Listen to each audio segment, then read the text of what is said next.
It was 4:17 p.m. when I turned the key in the lock and gently pushed the front door open, already rehearsing the smile I'd surprise her with. I had a bouquet of yellow lilies, her favorite, tucked under my arm, and a small velvet box in my coat pocket.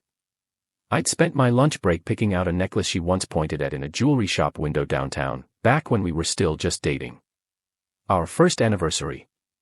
1 year married. I was sure she'd be shocked and happy. I'd told her I had to stay late at work to finish a client project, but I wrapped up early, eager to start the weekend with her. We'd both talked about how fast this first year went by. How good it had been. Or so I thought. The house was quiet. Not silent, quiet, like someone was trying not to be heard. At first, I didn't think much of it. Maybe she was upstairs napping or running the shower. But then I heard a laugh. Low, familiar, and definitely male. My heart didn't break right then, it paused. That kind of moment doesn't shatter you right away. It confuses you. Makes your thoughts move slower. I stepped inside, closed the door softly, and set the flowers down on the console table. The sound came again. Laughter. Her voice this time, followed by a faint, muffled thump, like a playful push or someone bumping against furniture. I didn't want to jump to conclusions. I told myself it could be anything. Maybe her friend Maya stopped by. Maybe she was on a video call. Maybe. But I heard his voice clearly next. You always knew how to get what you wanted, didn't you? That was Ryan. Her older brother. Or so I thought. I walked toward the living room, each step heavier than the last. I didn't want to believe anything was wrong. I didn't want to believe what part of me already knew. And then I saw them. She was sitting on the couch, her legs curled up beneath her, laughing with a glass of wine in hand. He was next to her, leaning close, whispering something into her ear. Too close. Way too close. They didn't see me at first. I stood there, heart racing, trying to understand what I was looking at. The scene didn't scream, cheating. Not right away. But it didn't look like siblings catching up either. When she finally noticed me, her eyes widened, not in joy, but in shock. Ethan, she said, voice tight. You're home early. Ryan straightened up quickly and stood, brushing invisible crumbs off his pants. Hey, man, he said with a casual nod, like he wasn't just inches from my wife, whispering something in her ear. I didn't respond. My eyes were on her. My wife. Julia. Yeah, I said finally. I thought I'd surprise you. Her wine glass was still in her hand, but she set it down quickly. I wasn't expecting you until 7. I know, I said quietly. That was the point. An awkward silence followed. Ryan gave a half smile and said, I was just in the neighborhood. Thought I'd drop by and say hi. Since when do you drop by from New York? I asked. That's a 4-hour drive. Neither of them answered right away. Julia stood, brushing her hands against her jeans like she needed something to do. He came yesterday, she said finally. I didn't tell you because it was supposed to be a surprise. A surprise, I repeated. So you two were going to, what, surprise me by hanging out alone on our anniversary? Ethan, she said, stepping forward, you're jumping to conclusions. I looked between them. The way she stood a little too close to him. The tension in the room. Her eyes couldn't meet mine for more than a second at a time. I need a second, I said and turned toward the kitchen, not because I was hungry or thirsty, but because I needed to breathe. I heard them whispering behind me as I stepped away. My ears rang, and my thoughts raced ahead of me, writing stories I didn't want to read. I leaned against the counter and looked out the kitchen window, trying to gather myself. A moment later, she came in. Alone. Ethan, she said softly. Please talk to me. I'm trying to figure out what I just walked in on, I said, turning to face her. You and Ryan, what was that? Nothing happened, she said quickly, too quickly. Why do you look so guilty then? I don't, Ethan, listen to me. He came by unexpectedly, and we were just talking. Catching up. That's all. I stared at her, the woman I'd trusted with everything. The woman I built a life with. And the whispering. The wine. The way you looked at each other. It's not what you think, she said, shaking her head. Please. I swear, Ethan. He's not what you think. What does that mean? I asked. Not what I think. I thought he was your brother. Silence. I felt something shift in the air. A moment stretched long enough for me to notice her breath hitch. I need to sit down, she said quietly. No, I said. You need to talk. Right now. She looked at me like she was about to cry, and then finally, she said the words that turned my world upside down. He's not my brother, Ethan. The room spun. What? She lowered her head. We told people he was, years ago. To make things easier. But he's not my brother. I blinked. Then who is he? He's someone from my past, she said carefully. We dated, a long time ago. Before you and I met. It ended badly. But then, a few years later, we reconnected as friends. He wanted to keep things platonic. We agreed it would just be easier to say he was family. I stared at her, unable to process. You told me you grew up with him, I said. That he was like a big brother. I know, she whispered. I lied. The words hit me like a punch to the chest. I let him into our home. I welcomed him as your family. I didn't think he'd come back into my life like this, she said, her voice trembling. He reached out again 6 months ago. 6 months. That's half our marriage. And suddenly, all those late-night texts she said were work. All the time she seemed distracted. The moments she said she was meeting Maya or out with coworkers. How long have you been lying to me? I asked. Her eyes welled up. I never meant for it to be like this. But it is, I said, stepping back. It is like this. I didn't know how long I stood there, staring at her like a stranger. The kitchen felt smaller, like the walls had drawn in. The hum of the refrigerator was suddenly louder than her breathing. You lied to me, I said again, like saying it twice might help it make sense. You lied, for a year. About who he is, about your past with him, about everything. Julia reached for me, but I stepped back. I couldn't let her touch me, not now. My skin felt too raw, like even her fingertips would burn. I didn't mean to hurt you, she whispered. But you did, I said. You hurt me the second you decided he could stay in your life and I didn't need to know. I thought it was harmless. You thought lying was harmless. No, she paused.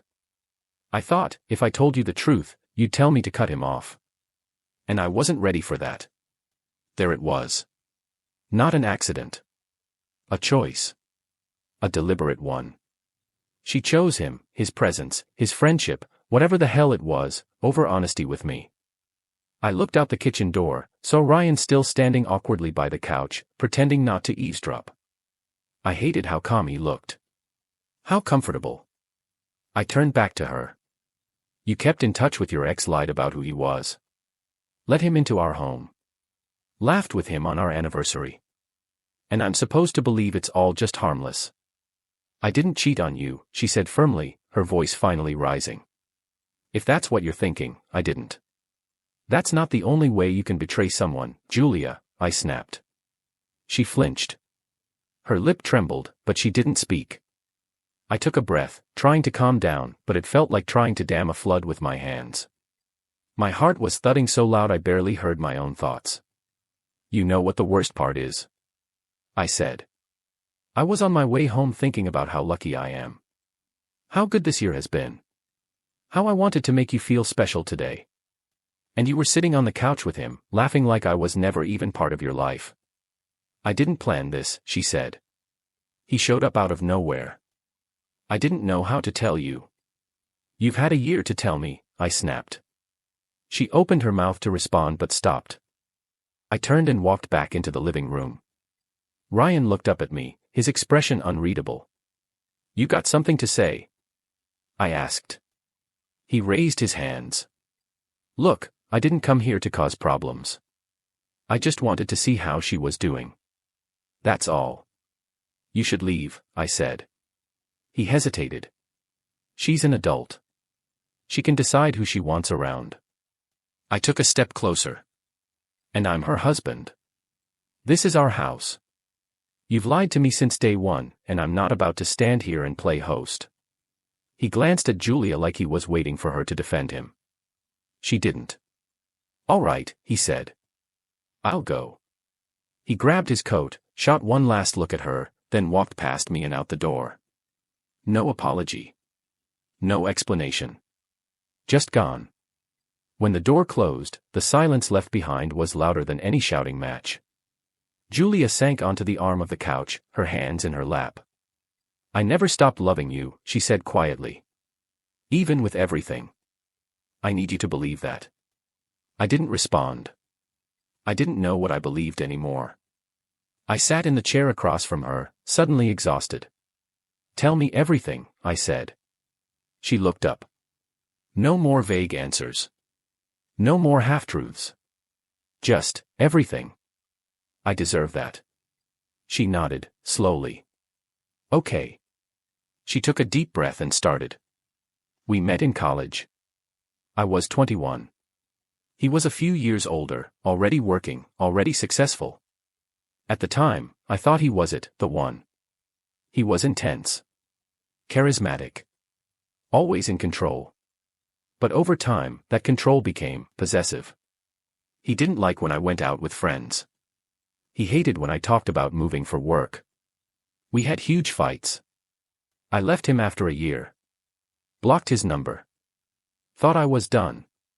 And yet, I said. She winced. 3 years later, I ran into him at a mutual friend's wedding. He apologized. Said he was in therapy. That he'd changed.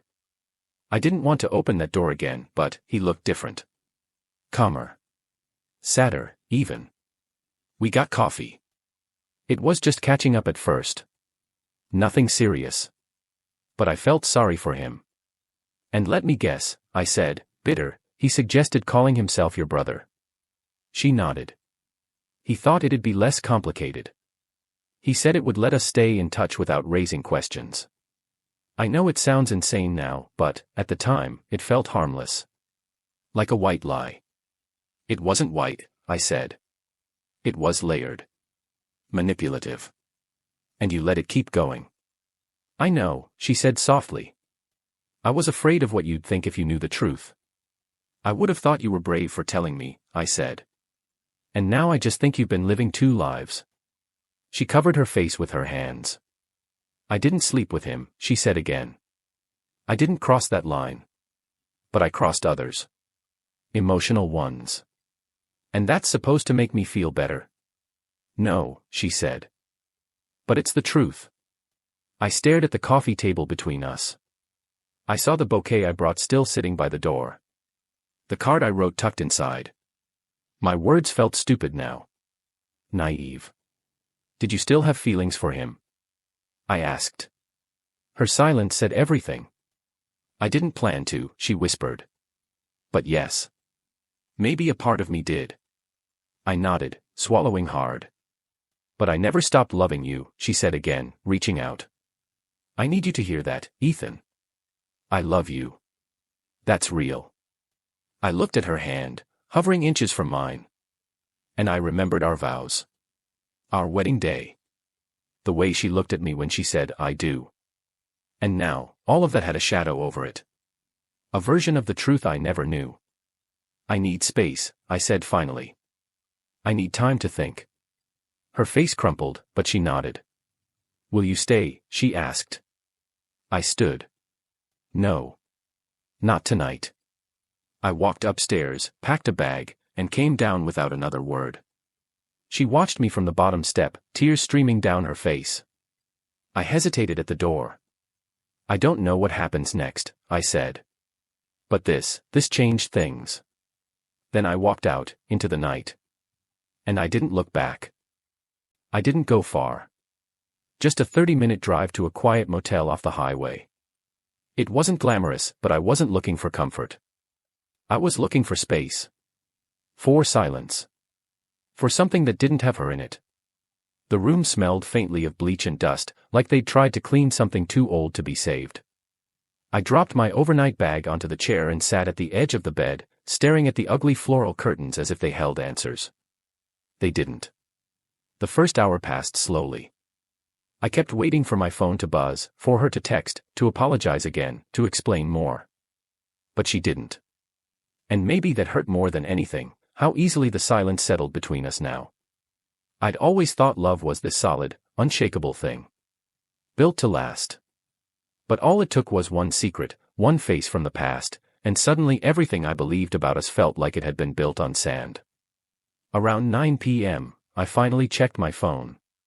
One missed call. No voicemail. No text. I stared at her name on the screen for a while, then set the phone face down. She lied to me for a year. And I didn't even see it coming. That night, I barely slept. Every time I closed my eyes, I saw them on the couch together. The way he leaned in. The way she smiled like nothing in the world was wrong. Like I didn't even exist. By morning, the ache had settled into my chest like a stone.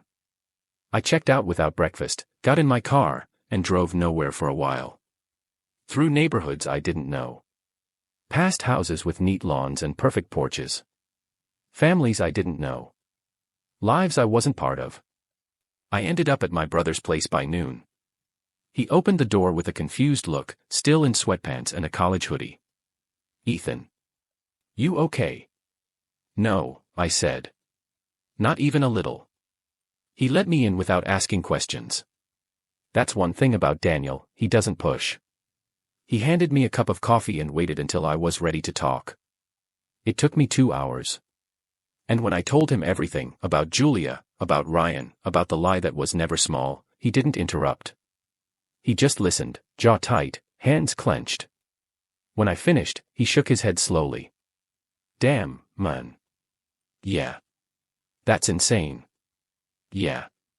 You think she cheated?" "I don't know," I said. "She says no. Says it was emotional, not physical.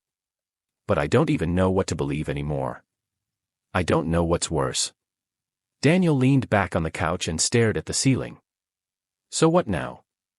"I don't know that either." There was a long pause. Then he said, "Can I be honest?" "Always." "You've always felt like you weren't enough for her." I turned sharply. "What the hell is that supposed to mean?" He didn't flinch. "You know what I mean. Julia's polished. She walks into a room, and everyone notices. She's confident. Driven. And you've always. Careful. I'm not saying she's better than you. I'm saying you never felt like her equal. Even when you were happy, you were waiting for the other shoe to drop." I looked away. Maybe because he wasn't wrong. "I thought I'd proven myself," I said. "Built a good life. Stable. Steady. I thought that mattered." "It does," he said. "To the right person." I nodded slowly, the weight of that landing hard. Later that day, I finally got a text. "Julia. I don't know what to say, Ethan. I don't want to lose you. I'm here when you're ready." I didn't respond. Instead, I pulled out my laptop and opened the file I'd been working on before all this, an old side project I'd neglected for months. Writing helped sometimes. It gave me structure when everything else fell apart. I stared at the screen for a long time before typing anything. And when I did, I didn't write about marriage or betrayal. I wrote about silence. About the space between two people when trust disappears. About how loud it can get, even when no one's speaking. Over the next 2 days, I stayed with Daniel. He gave me space, and I gave myself permission to stop pretending I had answers. By the third morning, I woke up to find an envelope had been slid under Daniel's door. My name was written on the front in her handwriting. Inside, a letter. "Ethan. I'm sorry I couldn't say this to your face. I wanted to, but I knew I'd fall apart. I've done enough falling apart already. I lied to you. I kept someone in my life that never should have had a place in it anymore. I told myself it was harmless because I didn't want to face what it really was, selfishness. Cowardice. Weakness. I missed being seen the way he used to look at me. And I hated myself for it. But I didn't cheat on you. I need you to believe that. I never crossed that line. I wanted to feel powerful again, in control, and instead I lost control of everything that matters.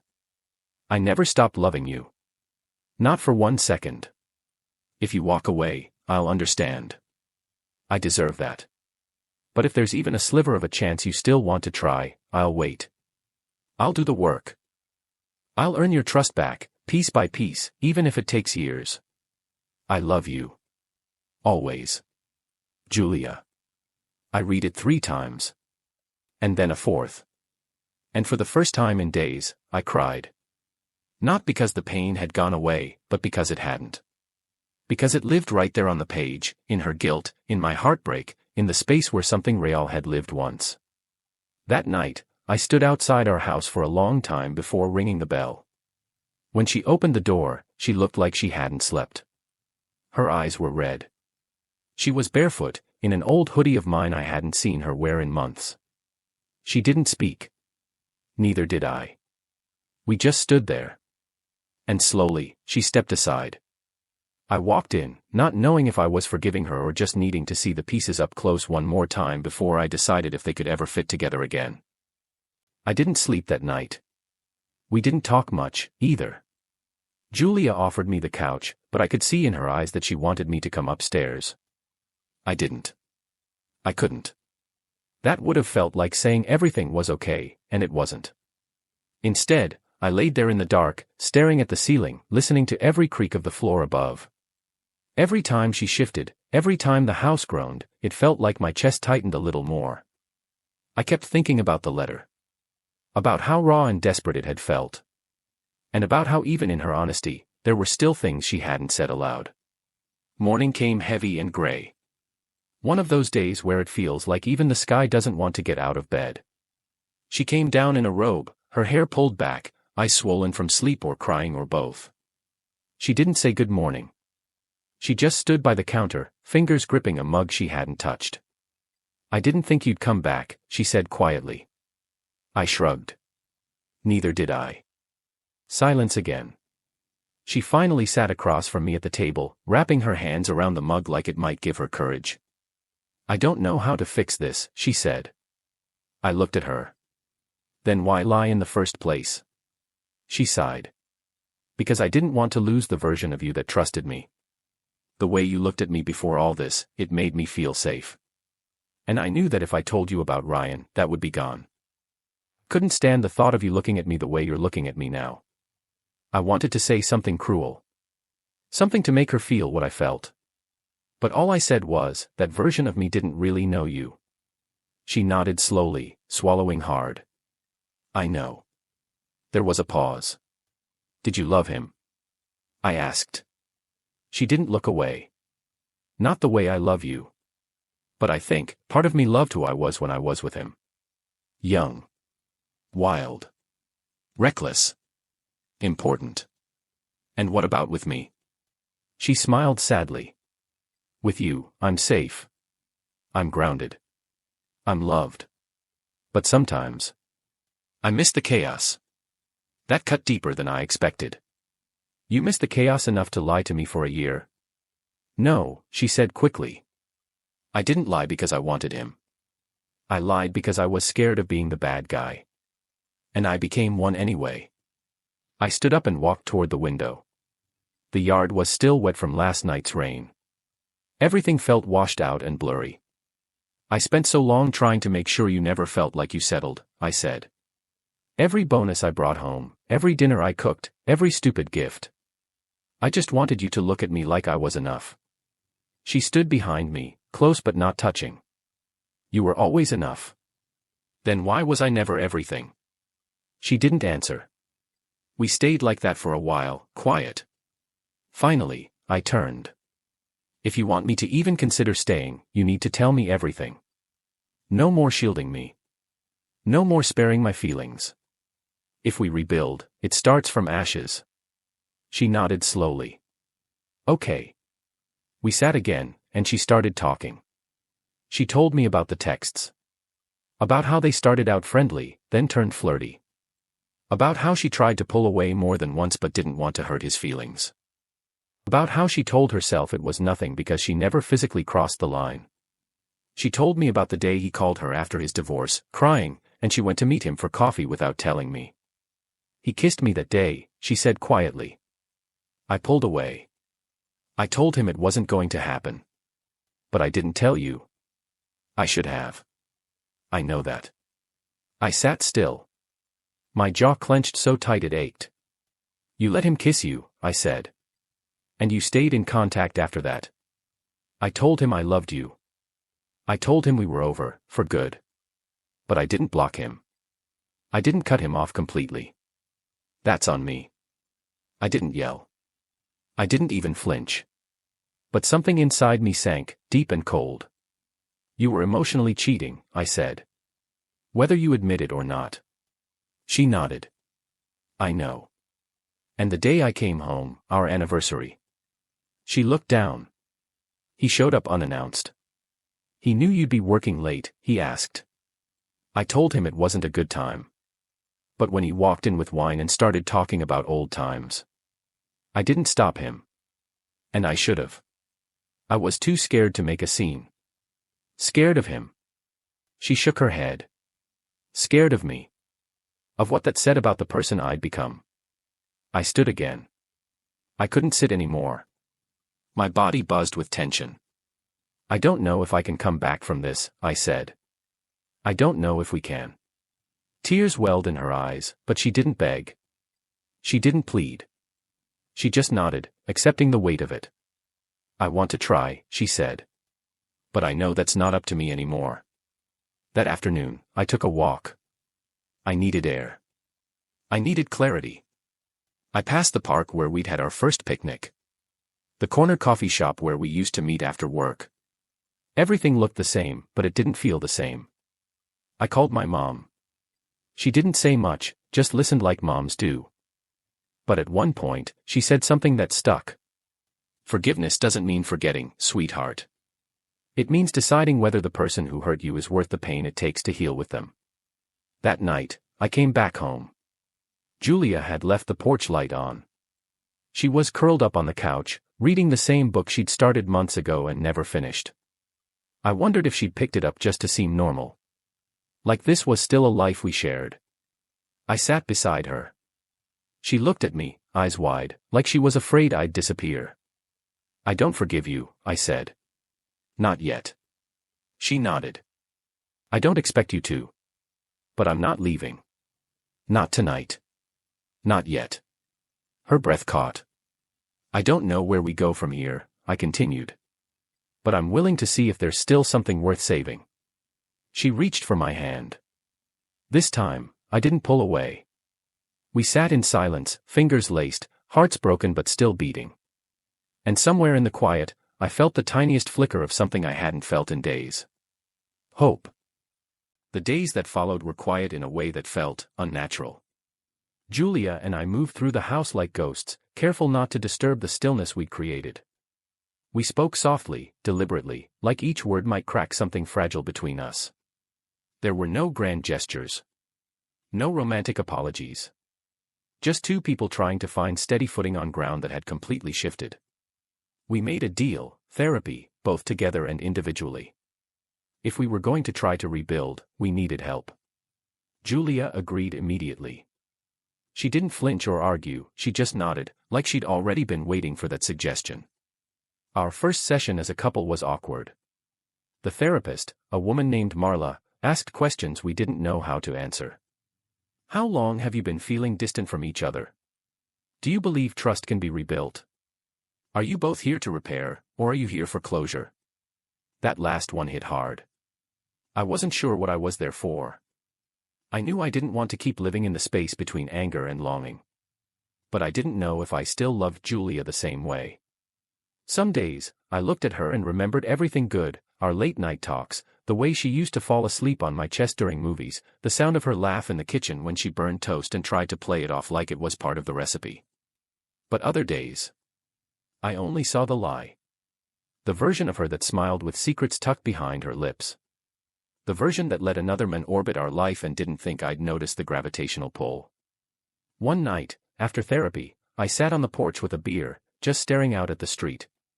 Julia joined me after a while. She didn't say anything, just handed me a second drink and sat beside me, knees barely touching mine. After a few minutes, she asked, "Do you remember our first road trip?" I nodded. The old Volvo.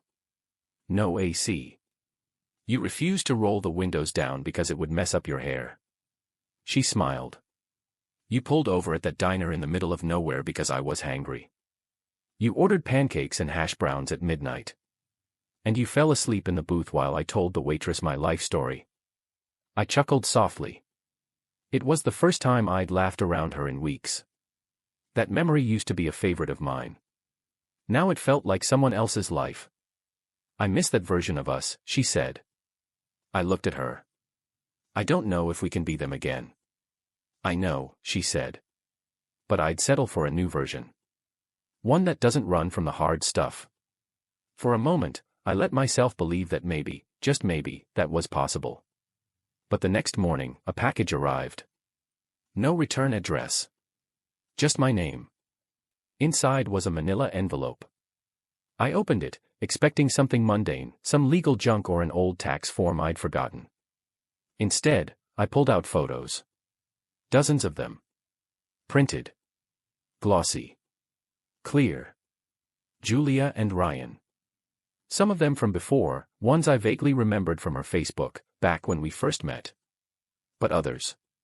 One of them at a wine bar. She's leaning in close, smiling at something he's saying. Another, walking through a park. Their hands aren't touching, but the space between them is tight, intimate.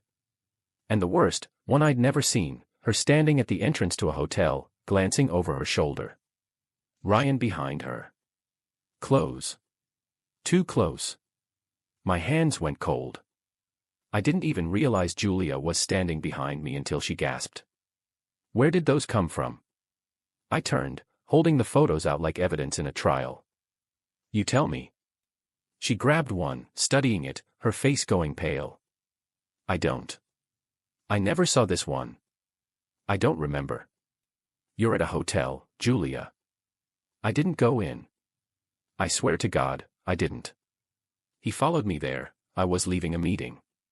He showed up. I told him to back off, and I left. Who took these? I asked.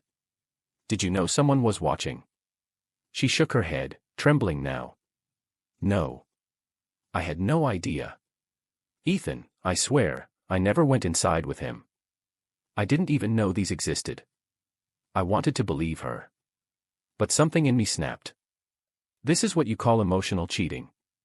I snapped. Because this looks like a whole affair to me. Her eyes filled with tears. I never slept with him. I never kissed him after that one time, and I told you about that. I cut him off. These photos are out of context. That hotel doesn't look out of context. She sank into a chair, clutching the photo like it might disappear if she held it tight enough. Someone is trying to hurt us. No, I said. Someone already did. And it wasn't the guy taking pictures. She looked up at me, broken. Do you think I'm lying? I didn't answer. That silence, longer than it should have been, was its own kind of betrayal. I left the house again that night. I didn't go far, just sat in my car outside the same motel I'd stayed at before. I didn't check in. I didn't even turn off the engine. I just sat there, staring at the dashboard, wondering how my life had unraveled so completely. Who sent the photos? Why now? Was it Ryan? Was it someone else? And the question I hated myself for asking, was Julia telling the truth? I didn't sleep. I didn't go home. I just waited for morning to arrive like it might bring clarity. It didn't. What it brought instead was a phone call, from an unknown number. I almost didn't answer. But something in me, it might have been rage, or hope, or just morbid curiosity, made me swipe the screen. Hello. A pause. Then a familiar voice. Ethan. It's Ryan. I froze. My grip tightened on the phone. What the hell do you want? You need to know something, he said. About Julia. About those photos. My heart dropped. And in that moment, I realized something terrifying. This wasn't over. Not even close. Ryan. I repeated, gripping the phone tighter. He sighed. Yeah. I wasn't sure if you'd pick up. I almost didn't call. I should hang up. I know. But don't. Just listen to me for a minute. There was a tremble in his voice. It wasn't the smug, polished confidence I remembered. This was something different, raw, maybe even scared. What do you want? I didn't send those photos. Then how the hell do you know about them? Because someone sent them to me too. My blood ran cold. What? I got the same envelope this morning. No return address. Same pictures. Me and Julia. He paused. I figured if I got them, you probably did too. I stared out the windshield, mind racing. So what? Someone's stalking both of you. I don't know. But I think I know who might be behind it. I didn't say anything. Do you remember Alicia? He asked. Your ex-wife. I scoffed. What does she have to do with anything? She hated Julia, he said. Always accused me of having feelings for her. Even back when we were still married, she used to check my phone, follow me around. She even confronted Julia once at a conference in LA, screamed at her in the parking lot. I sat up straighter. Julia never told me that. She probably didn't want to upset you. But Alicia, she's not over it. The divorce wrecked her.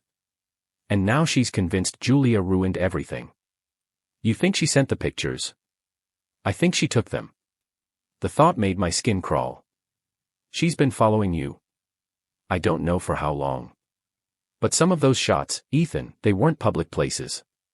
That one at the hotel. That was nearly a year ago. She must have been tracking us even then.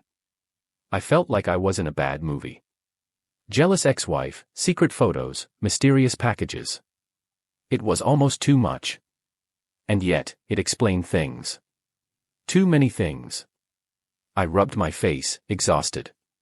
Why now? I don't know, Ryan said. Maybe because it's your anniversary. Maybe she wanted to ruin something for Julia, the way she thinks Julia ruined our marriage. Or maybe, I said bitterly, it's karma finally catching up. He didn't argue. I swear, he said after a moment. I haven't seen Julia since the day outside the hotel. She told me to stay away. I tried to respect that. I crossed a line, too many, actually. But she didn't cheat on you, Ethan. Not the way you think. I didn't respond. I didn't know what to believe anymore. I'll send you the package I got, he added. Maybe there's something in mine that's not in yours. I nodded, even though he couldn't see me. Fine. And Ethan? What? I really am sorry. For all of it. I hung up. When I got home, Julia was in the backyard, barefoot in the grass, hugging herself like the cold morning air was punishing her. She turned when I closed the gate behind me. Her face looked tired, pale, almost translucent. Where were you? With the truth, I muttered. She blinked. What does that mean? I talked to Ryan. She stepped back slightly. What? He got the same photos. Same envelope. No sender. Her jaw clenched. You think he's telling the truth? He says he thinks Alicia sent them. That she's been stalking you both. Julia went quiet. I could practically hear her breath catching. She confronted me once, she said quietly. Outside a conference. Screamed that I ruined her life. That I was a homewrecker. I told her she was wrong, but she wouldn't listen. Why didn't you tell me?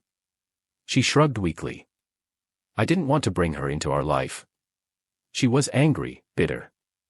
I thought if I ignored it, she'd disappear. Clearly, she didn't. She nodded, looking away. I sat on the porch step, motioning for her to sit beside me. She hesitated but eventually lowered herself down. Do you believe me? She asked after a minute. About the hotel. About everything. I wanted to say yes. I wanted to say no. But what I said was the truth. I don't know. She looked like I'd slapped her. But I couldn't lie, not anymore. Not to her, and not to myself. I want to believe you, I added. I really do. But right now, I don't trust anything. Not even my own instincts. She nodded, wiping at her eyes. I get it. And this Alicia thing, if it's true, it makes everything messier. Not cleaner. So what do we do? She asked softly. We wait. See if Ryan sends the rest of what he got.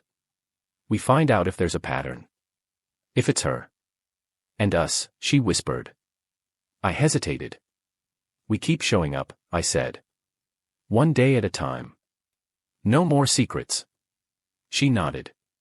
We sat there in silence again, but it wasn't the bitter silence from before. It was something different, like we were both trying to breathe in the same rhythm again. That night, an email came from Ryan. Scans of the envelope he received, the same photos, plus one more I hadn't seen. It was of Julia, crying in her car. Parked in front of our house. She was gripping the steering wheel like it was holding her together.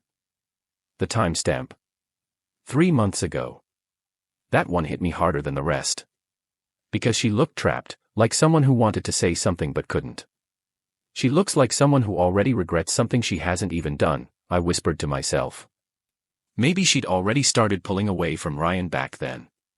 Maybe the guilt was already cracking through her. Maybe, just maybe, she'd been telling the truth. When I showed Julia the extra photo, her hand flew to her mouth. I remember that day, she said. You were working late. I sat out there for an hour, trying to find the courage to tell you everything. I couldn't. I looked at her, really looked at her. And for the first time in weeks, I didn't just see betrayal.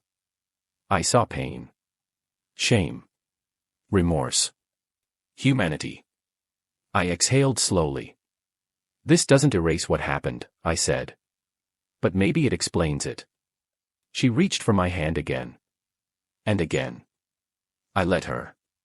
No promises. No guarantees. But maybe, we were finally starting to understand each other in a way we never had before. And maybe that was the beginning of something new. Something honest. Something earned. I started to notice the little things again. The way Julia tapped her fingers on the kitchen counter when she was nervous. How she always made 2 cups of coffee in the morning, one for me, even when I didn't drink it. How she paused before saying good night, like she wasn't sure if the words still belonged to us.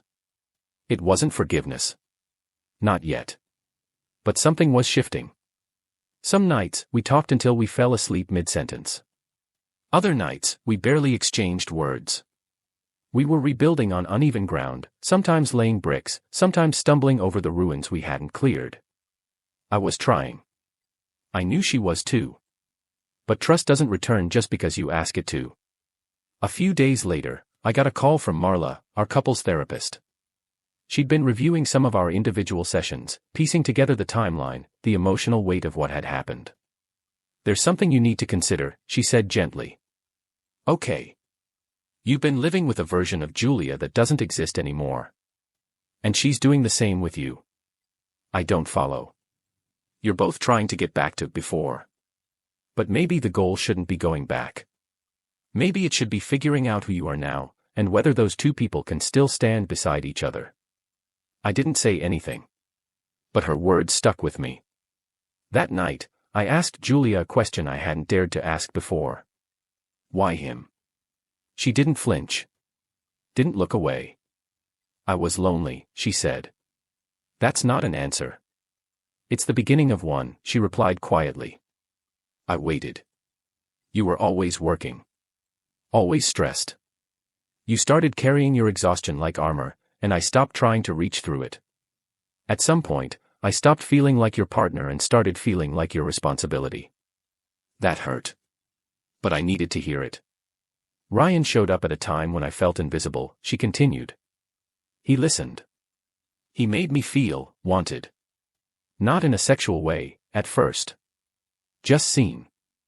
And I clung to that because I was scared to admit how far we drifted. I stared at her. You know, you could have just told me, right? I did. In small ways. I asked for dinner together. For weekends without phones. For eye contact. You were there, Ethan, but you weren't with me. And I didn't know how to say, I'm fading. Silence again. I couldn't argue with any of it. I remembered the nights I brought work home. The missed calls. The I love you said while walking out the door. I'm not blaming you, she added. I made my own choices.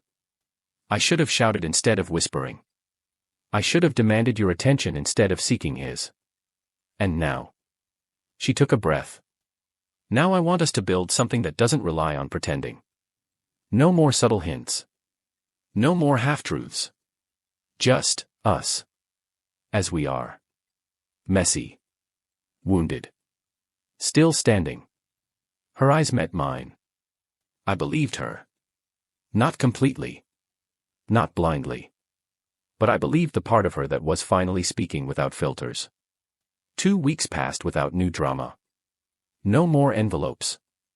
No strange calls. Ryan stayed away. Alicia disappeared into the shadows again, or maybe she was never really gone. But the quiet didn't feel like peace. It felt like waiting for something to break. Then came the knock on the door. It was a Thursday night. Rain was tapping against the windows. Julia was in the kitchen making soup, humming softly to some old Coldplay song. I opened the door, expecting maybe a delivery or a neighbor. Instead, I found Alicia. Soaked. Smiling. I thought we should talk, she said. My pulse spiked. What the hell are you doing here? She stepped under the porch, shaking water off her coat. I figured you'd want to know the truth, from me. I already know what you did. Do you? She asked, tilting her head. Because there's more. Julia appeared in the hallway behind me, freezing the moment she saw her. You need to leave, I said. But Alicia didn't budge. She pulled a flash drive from her pocket. This has videos, she said calmly. Recordings. Some of Ryan. Some of Julia. Some of you. My stomach dropped. What? I didn't just take pictures, she said. I recorded conversations. Locations. Calls. I wanted proof. Not for revenge, at first. I just wanted closure. But then, it became something else. Julia stepped forward, her voice trembling. You've been spying on us? Alicia shrugged. You took my husband. Or at least, that's how I saw it. I needed to see what broke us. And the more I watched, the more I realized, you weren't villains. You were just broken people making selfish choices. She looked directly at me. You're not innocent either, Ethan. I stiffened. Excuse me. You stopped fighting for her long before Ryan came into the picture. You don't cheat with your body first, you cheat with your absence. I didn't know what hurt more, her saying it, or the fact that some part of me agreed. She held out the flash drive. I'm done now. Do whatever you want with this. Watch it. Burn it. Use it in therapy. I don't care. But I'm done being a ghost in your marriage. Then, without another word, she turned and walked back into the rain. I closed the door and just stood there, drive in hand, heart pounding like a war drum. Julia sat down on the stairs, burying her face in her hands. I can't believe this is real, she whispered. Me neither. I sat beside her, still gripping the drive. Do we watch it? I asked. She looked at me, red-eyed. Do you want to? I thought for a long moment. No, I said finally. I want to stop looking backward. It's killing us. She nodded slowly. Then I stood, walked to the fireplace, and tossed the flash drive into the flames. It cracked once, then melted into nothing. We watched it burn together, holding hands like survivors. And for the first time, I didn't feel like we were waiting for the next disaster. I felt like we were choosing something. Each other. They say healing isn't a straight line. That it doesn't come with fireworks or declarations. Sometimes, it's just quiet moments. The kind you don't even notice until later, when you realize you didn't feel the ache as deeply as before. That's what it became for us. Quiet mornings where we made breakfast together, even if we didn't say much. Evenings where we sat on the porch, wrapped in separate blankets, breathing the same air. Julia didn't ask if I forgave her, and I didn't offer it. Not yet. But there was something sacred in the trying. We started therapy together, really together this time. No more circling topics or avoiding hard truths. She told me about the loneliness that started before the affair. About the quiet resentment she carried like a stone in her chest. About how much it scared her to need someone else, and how much it scared her even more that I didn't notice. And I told her about the pressure I put on myself. About how I thought being a good provider meant sacrifice she never asked for. How I thought I was protecting her by hiding my exhaustion, when in reality I was just disappearing. There were nights we cried. Others we argued. Some we just sat side by side and held each other like we were the only thing keeping the walls from falling in. We didn't try to rewrite what happened. We accepted it. And we moved forward, not with certainty, but with choice. 3 months later, we planned a weekend away. Nothing fancy. A little cabin near a lake, the kind of place that didn't ask much of you. Just trees and sky and silence. The first night there, I woke up to find Julia sitting outside by the water, wrapped in a blanket. Moonlight reflected off the lake like silver glass. I stepped out quietly and sat beside her. "I thought you were asleep," she said softly. I was. Then I wasn't. She smiled faintly. For a long moment, we just listened to the water lapping gently at the shore. Then she said something I didn't expect. "You know, I used to dream about running away. After everything happened. Starting over somewhere. Alone." My chest tightened. "Why didn't you?" I did, in my head. 100 times. But then I realized, no matter where I went, I'd still be carrying the same guilt. The same story. You can't run from your own reflection. She turned to me. And the truth is, I didn't want to be without you. Even in the hardest parts. Even when I didn't deserve you. I looked at her for a long time. And for the first time since all this began, I saw the woman I married, not just the version I wanted her to be, but the one in front of me. Flawed, raw, trying. "I don't know if I'll ever be able to forget it," I said. The hotel. The pictures. The doubts. It's still there. Sometimes, it just hits me out of nowhere. She nodded. "I know. Me too. But I also know this," I continued. "I still look for your face in a crowd. I still want to come home to you. And that has to mean something." She leaned her head on my shoulder. "It does," she whispered. "Back home, things weren't perfect. But they were real. We set boundaries, clear ones. No more secrets. Full honesty, even when it hurt. We scheduled date nights like we used to before life made everything feel like a to-do list. We laughed again, tentatively at first, then fully. Sometimes, we talked about the affair. Not to punish, but to understand. It wasn't a wound we could ignore, it was part of our history now. But like any scar, it faded. Slowly. Quietly. Ryan didn't reach out again. I didn't expect him to. As for Alicia, I never heard from her again. Part of me still wonders where she went, what she's doing now. Maybe she found peace. Maybe not. But I stopped looking over my shoulder. Because the truth is, we had enough ghosts between us. We didn't need to carry anyone else's anymore. Our second anniversary came and went with little fanfare. No grand gestures. Just a quiet dinner, a walk around the block, and a single candlelit moment at home. And honestly, it meant more than anything else could have. That night, as we cleaned up the dishes, Julia suddenly said, "Do you want kids someday?" I blinked. I thought we agreed to wait. "I'm not saying now," she said quickly. "But I think about it. A lot. I think I want to be a mom." I set the dish down. "Do you want that with me?" I asked carefully. She stepped closer, eyes clear and unwavering. There's no one else I'd trust to build a life with. And maybe that was our full circle moment, not a grand apology or a final closure. Just two people choosing to try again. So, here I am, telling you this story. Not because I want pity. Not because I want anyone to tell me what I should have done. But because I think we forget sometimes that love isn't always shiny or easy or fair. Sometimes love is sitting in the rubble of something you helped break, and still choosing to build again. Not out of denial. Not out of weakness. But out of a belief that what you're building is worth the work. I don't know how this chapter ends. Maybe we'll grow old together. Maybe we'll stumble again. Life doesn't come with guarantees. But I do know this. When I came home early on our first anniversary, I thought I was witnessing the end of everything. Turns out, it was just the end of the illusion. And the beginning of something real. Something honest. Something earned. And if you've ever been betrayed, if you've ever felt lost, or if you've ever wondered whether love can survive the worst of us, I hope this story reminds you. It can.